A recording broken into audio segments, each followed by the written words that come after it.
Hello and welcome to the Watkins Guide to Resumes. I'm your host, Dr. Daniel Watkins, and in this next 10 to 15 minutes, I'm going to take you through a journey of professional development. I'm going to talk to you about my tips and tricks for writing the perfect resume. Come along.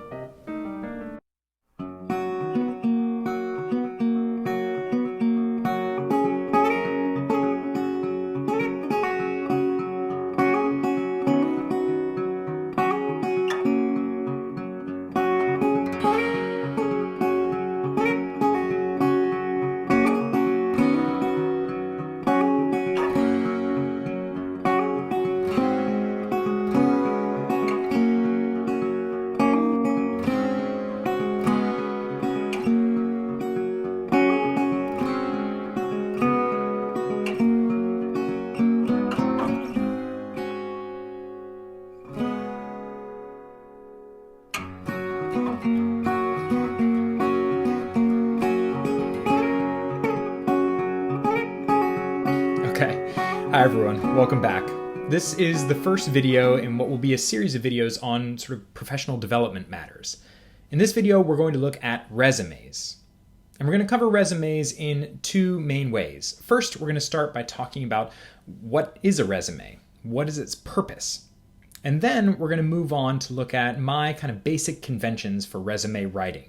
I'm going to give you my tips and tricks to writing really solid resumes.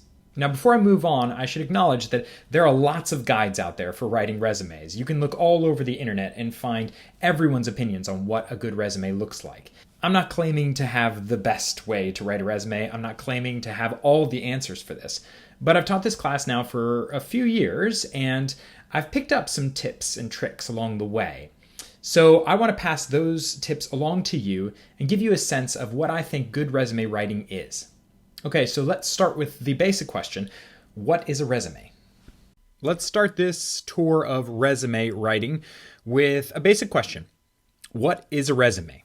Well, I'm going to borrow from the Baylor Career Center here in defining a resume pretty simply. A resume is just a summary of your background, experiences, and skills relevant to the position you are seeking. Now, there are a few important dynamics to this definition. First, a resume is just a summary, right? It is a quick snapshot of who you are based on your background, your experiences in things like jobs that you've done and education that you've received, and your skills, what you're capable of doing.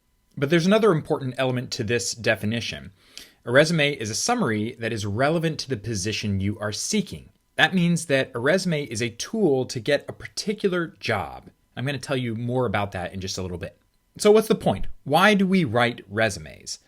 Well, the main goal of a resume is simply to help you get an interview. For most job processes, the way that it works is that companies or organizations will put out job calls, right? Or sort of calls for applications. And people will submit a handful of documents that usually includes, at the very least, a resume and a cover letter. The whole point of this process, though, is that when you submit your resume and cover letter, you are trying to ask that employer to give you an interview, to move on to the next stage. Essentially, you're making a case for yourself that you're the right person for that specific job. And the point of all this is to help you get a job. You are gaining really useful skills here at Baylor as students. You're doing things that are preparing you for the job market. But it's your obligation to use things like a resume to convince people outside of Baylor that that's what you're doing. Okay, in this next section, I want to look at how to write a resume. What are my sort of basic conventions, my basic tips and tricks for writing this thing called a resume? All right, now on to the good stuff. I'm going to talk about how to write a resume, or at least my 5 rules or tips on writing really good resumes. Rule number 1. Tailor your resume to the specific job for which you are applying. Remember that definition that I gave you a little bit ago, that a resume is relevant to a specific position that you're applying for. That means that you can't just have one stock resume and send it to 90 different employers. You can't just throw it from the window hoping that someone will catch it and recognize it as being valuable. You have to tailor and tweak your resume for every specific job that you're applying for. Change little things and adapt it so that it suits and fits the job that you are looking to get. The best way to do this, in my opinion, is to have a part of a resume called a career profile. This is just a short section at the top. Sometimes people also name it objectives or something like that. But essentially it does the same thing. It's a brief summary of who you are and essentially how who you are fits what you're looking to get a job in. Being really specific about the words that you choose in that career profile can be extremely useful in making sure that your resume actually fits one specific job or the specific job that you're applying for. And this is all the more true in an age when many employers are using computers and software to process applications. There's lots of software out there right now that essentially does keyword searching of resumes and cover letters to match it to job descriptions. So one of the things you should do to tailor your resume to the specific job for which you're applying is use the language of the job description or the job posting in your resume. That will allow your resume to get higher amounts of hits if a company is using some sort of software that matches resumes to job applications. Okay, rule number 2. Resumes must be 1 page in length, and 1 page only. Do not be that person who keeps writing and writing and writing, using tons of sentences and all sorts of examples, and thus produces a resume that's like 13 pages long. The reality is that resume is just going to get thrown directly into the, digital wastebasket. Rule number 3. Make your bullet points active, measurable, and concise. Okay, what do I mean by this? Well, first let's start with bullet points. In resumes, you often try to use bullet points underneath certain things to describe what that thing is. For example, if you're providing a reference to a job that you had in the past, you might add some bullet points to talk about what you did in that job. In these bullet points, it is important first to start them with active verbs. And when I mean active, I mean things that are direct and powerful and concrete. Things like organized or things like wrote, distributed, served, things that are really clear and active. What you don't want to use are verbs like to be verbs, right? Like was a server. And you also don't want to use kind of weak words that sort of minimize what you did. So don't use the word helped or assisted or anything like that, right? Instead, just cut helped and talk about what you actually did to help. Second, in bullet points, try to be as measurable as possible. If you were a barista and you served coffee to customers at a coffee shop, well, try to get some sort of measurable account there to show how much coffee you sold, right? How much business did that coffee shop do in a day? How many customers did it have in a day? Putting that kind of measurable data in bullet points will make what you did far more easier to realize, far more concrete. Okay, finally, make those bullet points concise. What I mean here is don't go on and on in your bullet points. Try to keep them to one line of space. And if you have to go on to a second line, well then use that entire second line. Don't just have one word hanging on a second line. It's a waste of space in a resume, and space in a resume is really, really precious because you only have 1 page of it. Okay, rule 4. Use gapping and parallelism. Okay, these are 2 terms that you might not know, so let me define them for you. Gapping is a term that means essentially not writing in complete sentences. So you don't want the language in your resume to be full, complete sentences like prose, like what you'll do in a cover letter. Instead, you want it to be kind of concise and choppy. I'll give you an example in a little bit. Second, you want to utilize the process of parallelism. What that means is that you want all of your bullet points to be grammatically structured the same way. Now you can choose if you want to be a present tense person or a past tense person. It's totally fine, but you have to be consistent. Okay, finally, rule number 5. No high school stuff unless it's directly relevant to the job you're applying for. Basically, the deal is this.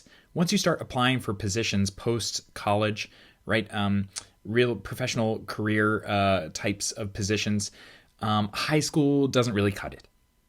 You need to show what you did in college and beyond. The exception to that, of course, is if you did something in high school that's really directly relevant to the job that you're applying for. For example, if you volunteered a bunch in high school at the Boys or Girls Club, and then you're applying for, say, a leadership position at the Boys and Girls Club, okay, I'll allow you to write it on your resume.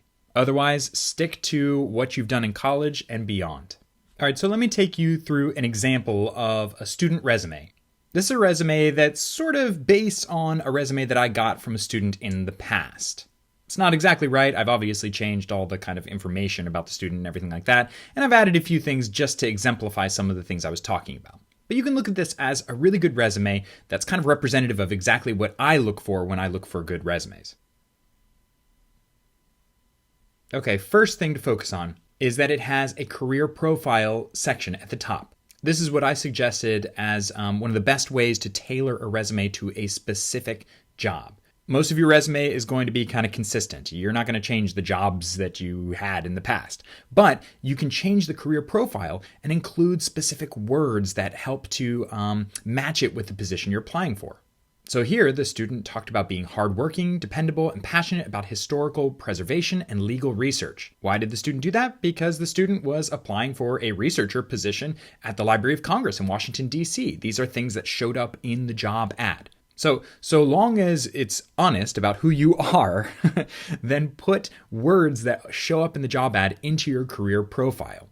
Don't lie. Don't be that person.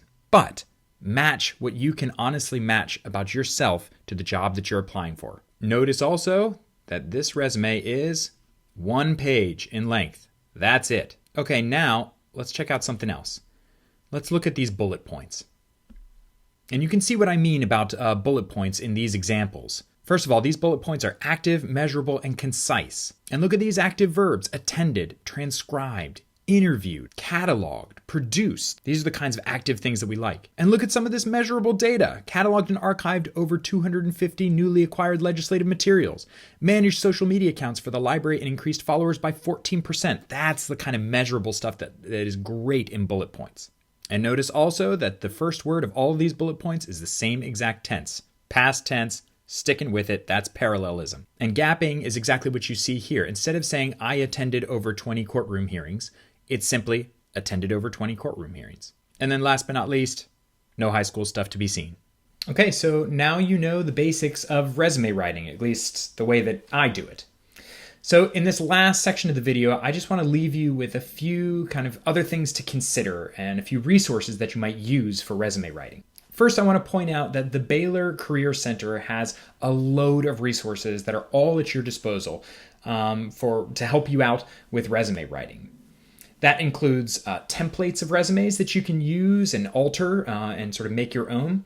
That includes resources like written documents explaining how to write resumes and sort of best practices. And then, of course, that also means the very people at the Career Center. There are career specialists who you can make appointments with and talk to them about how to construct a resume. They'll look over a resume draft that you have. They'll help you tinker with it, improve it, help you tailor to specific jobs.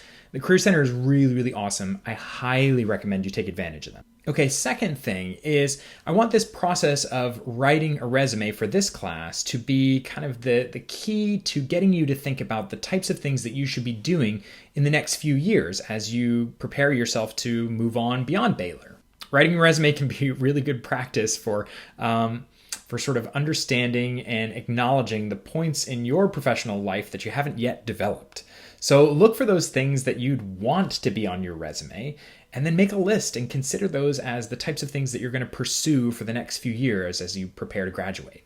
Third, despite what you might think, resumes don't need to be fancy. You don't need to flash like some amazing font and color combination and have graphics all over. In fact, a lot of the time that actually hurts your chances of getting jobs because computers that read resumes oftentimes get confused by really fancy, complicated formatting. So keep your resume simple, make it clean, and by all means, make sure that there are no typographical and no grammatical errors. That's really important. It shows that you're professional, shows that you are that you pay good attention to detail. Okay, last thing is please don't just take your resume from high school and submit it in this class or submit it for homework or for the final assignment of this class. Don't do that. The whole point of this video, of this class session, of this whole sort of unit is to get you beyond where you were in high school. It's to get your resume to be better than it was. So work on it. Spend some time on it. It will pay dividends down the road. Okay, that's it for me for this video. Good job, and see you in the next one.